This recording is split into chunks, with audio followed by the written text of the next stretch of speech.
Yang satu ini sih bukannya dalang kejahatan.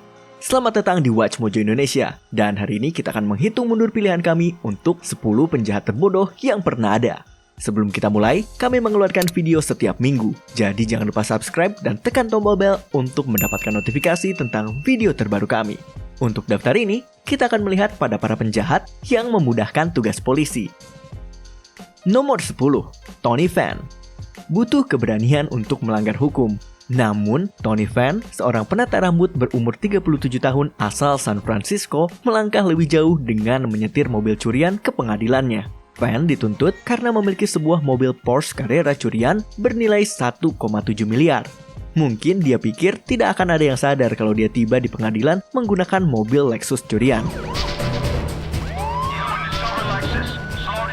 Ketika anak anjing Yorkshire yang dia tinggalkan melarikan diri lewat jendela, wakil kepala kepolisian mengetahui hal itu dan mengecek plat nomornya. Akhirnya, dia dituntut karena memiliki mobil dan komputer curian, serta kekerasan terhadap binatang. Nomor 9, Trevor Jones. Pernah nggak sih kamu merasa harus mengecek Facebookmu sekali lagi? Seorang pria berumur 34 tahun, Trevor Jones, tidak bisa menahan ketika dia merampok sebuah rumah di Gwinnett County, Georgia pada November 2011. Sayangnya, dia menggunakan komputer di rumah itu untuk login Facebook. Tidak heran kalau dia ingin melepas penat melalui sosial media, karena seorang wanita yang rumahnya hendak ia rampok telah melihat mobilnya, mengambil kunci dan dompetnya, dan menelepon polisi. Jones harus menyeberangi kolam untuk melarikan diri sebelum dia menyelinap ke rumah lainnya yang dekat. Namun, seharusnya dia melog out akun Facebooknya sebelum pergi, karena sekarang dia sudah memberikan semua yang polisi butuhkan untuk mengenali dia dan mengeluarkan perintah penangkapan. Nomor 8, R.C. Gatlin. Rasa ingin tahu membunuh kucing, juga menangkap kriminal.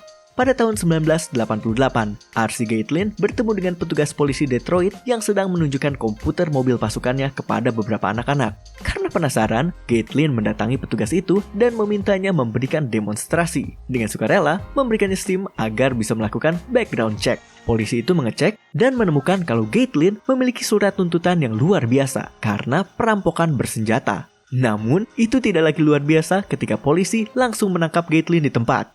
Tetap saja, dia pasti begitu kagum dengan bagaimana teknologi bekerja. Nomor 7, mayat pencuri yang masih hidup. Ada kala di mana berpura-pura mati merupakan ide yang cemerlang. Untuk binatang, misalnya, seekor tupai Virginia akan berpura-pura mati untuk menghindari predator, dan beberapa ikan juga melakukannya untuk menarik perhatian mangsanya. Tetapi, ketika seorang pria berumur 23 tahun membobol sebuah rumah duka Spanyol pada tahun 2008, dia belajar kalau berpura-pura mati bukanlah strategi yang efektif untuk manusia. Ketika polisi datang untuk menginvestigasi laporan pembobolan, orang ini mencoba untuk mengelabui para polisi dengan tiduran di atas meja dalam sebuah ruangan kaca yang digunakan untuk berjaga. Para polisi langsung waspada ketika mereka menemukan itu, karena untuk seorang mayat, dia begitu hidup, bernafas, dan lainnya. Nomor 6, Christopher Kron. Mengangkat telepon yang masuk itu sopan. Bisa saja itu dari seseorang yang penting, seperti dari perusahaan yang memonitor alarm yang baru saja kamu nyalakan. Pada malam ulang tahunnya, pria berusia 47 tahun, Christopher Kron, membobol Junaco Bar di pantai Fort Myers untuk mencuri sebotol Grand Marnier. Ketika perusahaan alarm itu menelepon, dia tidak hanya mengangkatnya, tapi juga memberikan nama lengkapnya. Karena dia tidak menyembunyikan wajahnya, besoknya polisi dapat mengenali dan menangkapnya berdasarkan video CCTV pada saat dia merampok. Nomor 5, Shaquille McKinley. Ketika berbicara tentang bisnis, bersikap proaktif itu bagus. Jadi, Shaquille McKinley, anak 14 tahun yang berjiwa entrepreneur ini, memutuskan untuk memulai bisnisnya sendiri di Gulfport, Florida. Dia mulai menelepon orang-orang di daerahnya. Menurutnya, telemarketingnya bukanlah penipuan. Dia memiliki produk asli. Masalahnya, produk itu adalah narkoba. Bisnis ganja yang baru dibangun ini akhirnya rubuh setelah dia menelepon petugas polisi Matt Parks yang setuju untuk bertemu dengannya. Kemudian menangkap dia dan supirnya Michael Arba yang berumur 22 tahun. Nomor 4, Christopher Koch. Ketika bekerja sebagai seorang kriminal, banyak hal buruk yang bisa terjadi. Tapi langkah pertama adalah berhasil memasuki bangunan yang ingin kamu rampok.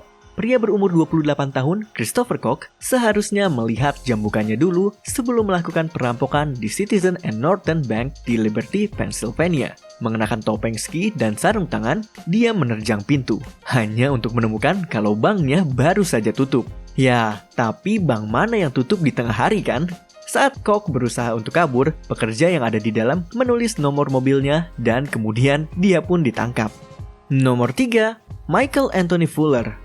Kalau kamu sudah melakukan kejahatan, kenapa tidak sekalian yang besar? Pada tahun 2011, seorang pria berumur 53 tahun asal California Utara mencoba menggunakan selembar uang $1 juta untuk membeli microwave, sebuah vacuum cleaner, dan beberapa barang lainnya di Walmart. Harga total untuk semuanya adalah $476. Jadi, dia cukup optimis dengan banyaknya kembalian yang Walmart simpan dalam mesin registernya. Sayangnya, si kasir tidak memiliki $999.524 padanya. Dan mengetahui kalau tidak ada yang namanya selembar uang $1 juta, itu membawa kita ke penangkapan Fuller. I'll give it back. Give what back? Nomor 2, kemiripan yang luar biasa. Menggunakan identitas palsu adalah hal yang lumrah untuk anak belasan tahun. Tapi, ketika kamu menunjukkan identitas palsu ini, kamu harusnya memastikan kalau kamu tidak menunjukkannya kepada pemilik aslinya. Itulah yang terjadi kepada seorang wanita berumur 26 tahun di Applebee pada tahun 2013 ketika dia menunjukkan SIM kepada sang pelayan, Brianna Brady, sebagai bukti umurnya. Ternyata, SIM itu telah dicuri bersama beberapa barang lainnya 1 bulan sebelumnya. Bukannya membawa pesanan si customer, Brianna malah membawa polisi. Dan pencuri itu tertangkap basah. Sebelum kita menyebutkan pilihan teratas kami, ini dia beberapa dishonorable mentions.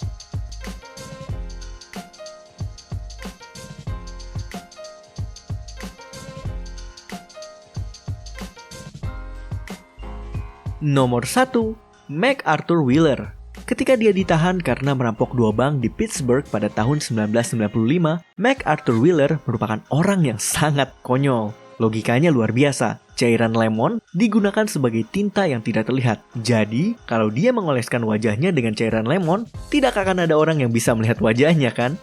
Psikologis yang mempelajari kasus ini menamainya Dunning-Kruger Effect, sebuah anggapan kognitif di mana orang yang tidak berkemampuan sulit untuk melihat ketidakcakapan dirinya sendiri dan menjadi terlalu percaya diri. Dengan kata lain, ketika orang begitu bodoh, mereka tidak bisa melihat seberapa bodoh dirinya.